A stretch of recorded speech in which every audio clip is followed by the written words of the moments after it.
Morning, Radhe Radhe, उठिए सुबह हो गया, सबको राधे राधे बोलिए.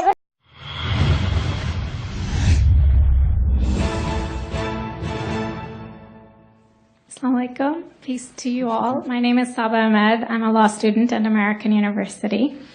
I am here to ask you a simple question. I know that we portray Islam and all Muslims as bad, but there's 1.8 billion Muslim followers of Islam.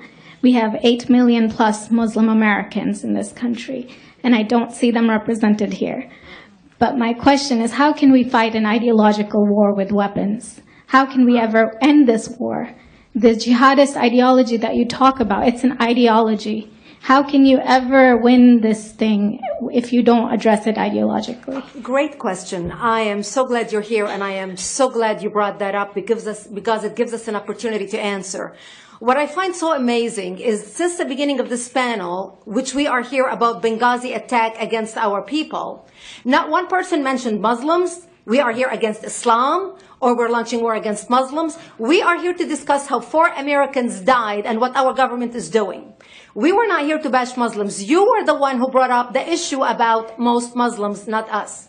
And since you brought it up, allow me to elaborate with my answer.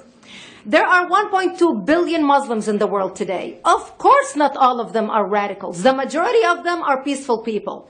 The radicals are estimated to be between 15 to 25%, according to all intelligence services around the world. That leaves 75% of them peaceful people.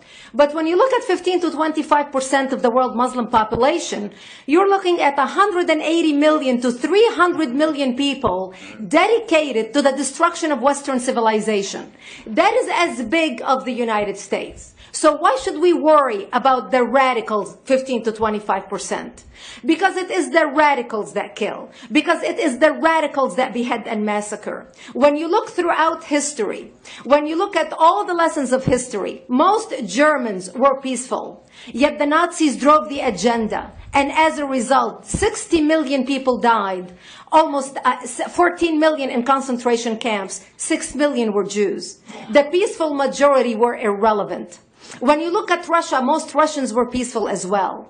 Yet the Russians were able to kill 20 million people. The peaceful majority were irrelevant. When you look at China, for example, most Chinese were peaceful as well. Yet the Chinese were able to kill 70 million people. The peaceful majority were irrelevant. When you look at Japan prior to World War II, most Japanese were peaceful as well. Yet Japan was able to butcher its way across Southeast Asia, killing 12 million people, mostly killed with bayonets and shovels. The peaceful majority were irrelevant.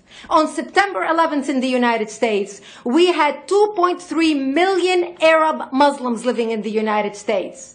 It took 19 hijackers, 19 radicals to bring America down to its knees, destroy the World Trade Center, attack the Pentagon, and kill almost 3,000 Americans that day. The peaceful majority were irrelevant. So for all our powers of reasons and us talking about moderate and peaceful Muslims, I'm glad you're here. But where are the others speaking out? And since you are the only Muslim representative,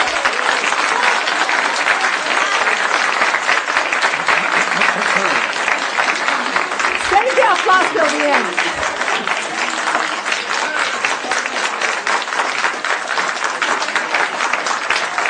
Thank you.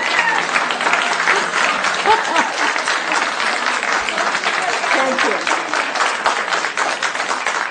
And since you're the only Muslim representative in here, you took the limelight instead of speaking about why our government, and I assume, are you an American? You're an American citizen. So as an American citizen, you sat in this room and instead of standing up and saying a question or asking something about our 4 Americans that died and what our government is doing to correct the problem, you stood there to make a point about peaceful, moderate Muslims. I wish you brought 10 with you to question about how we can hold our government responsible. It is time we take political correctness and throw it in the garbage where it belongs and stop calling it fair trade.